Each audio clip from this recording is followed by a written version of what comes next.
Ben Randall here from Beggarbush Gun Dogs, based in Herefordshire. We're going to look at some of the top tips to improve your dog's training and improve your relationship with your dog. I'm no different than you. I want a dog that I can take for a walk in a park. I can take for a walk when there's livestock.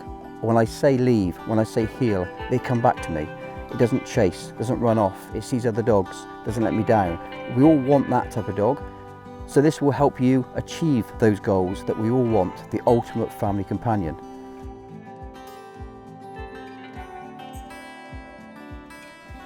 So one of the biggest things that I like to teach here at BG is patience.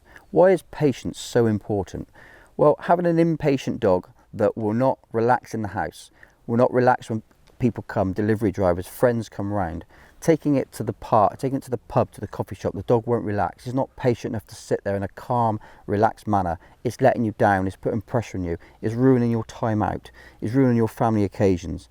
Now, in gun dog training, as we know, patience is the ultimate.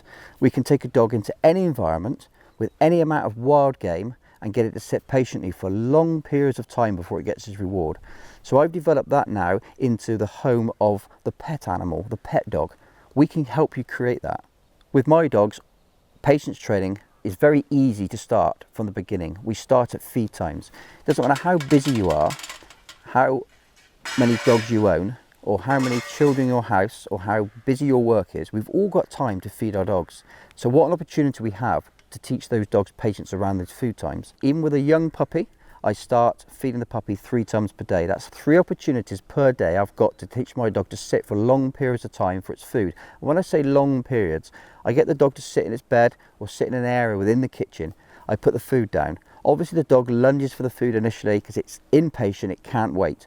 After a period of time of teaching the dog to sit patiently, it sees the food, sits itself within that spot in the kitchen. The food goes down. I put the kettle on, we tidy up, we put plates away.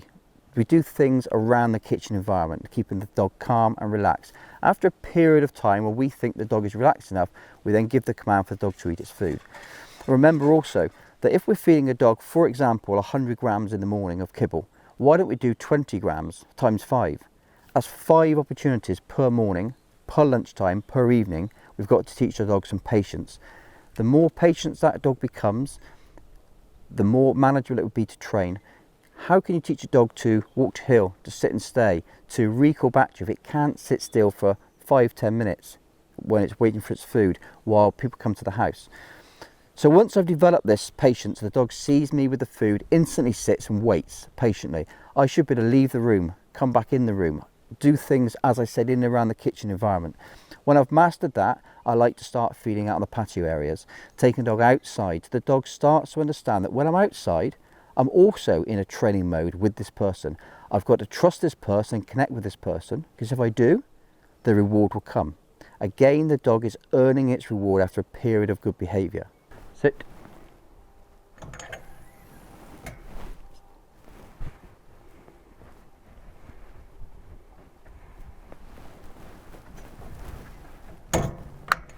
So quite often I'll go back to the car, open the car up, sit. Patience.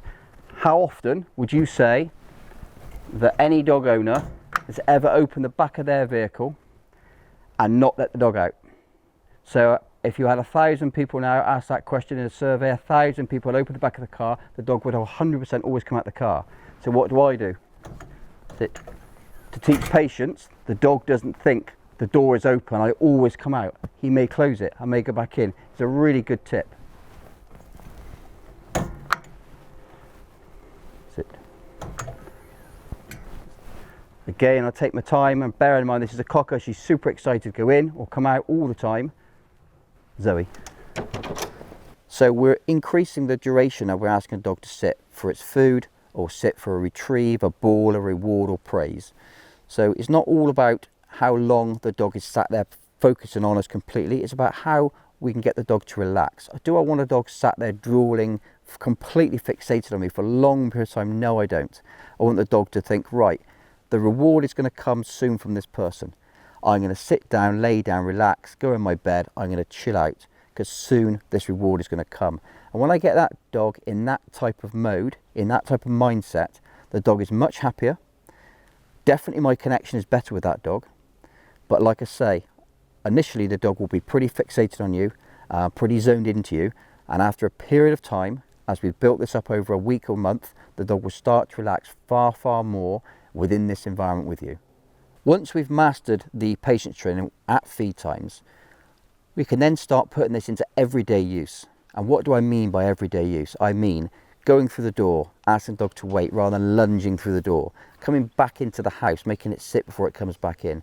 This is everyday manners, everyday patience that we can use on a daily basis. And again, if we're doing this twice a day with its food, we're doing this multiple times, going out to toilet and back into toilet, in and out the car, it ends up being hundreds of times per month we are adding in this basic patience training, and it then becomes second nature.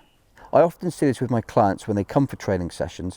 It's how their mindset is that also can make the dog react in a completely different way. So with me, I'm very calm, I'm very, very quiet with my dogs, hardly speak to them, but when I do, it means something. They understand me. I don't shout continually at them. I don't give white noise commands, as in continually repeating those commands. So often I see clients come to me and they get quite excited. They talk quite high pitched. The dog gets quite hyper because of the way they're reacting to the dog. So when we stay relaxed, quite often our dogs become relaxed. Think of it as walking into a loud, busy environment like a pub. You have to shout and be heard. Think of it as walking into a library. Quiet, calm, relaxed. That's the sort of environment I want my dogs to be happy in. I want them to be calm and quiet in any environment, in any location we're in.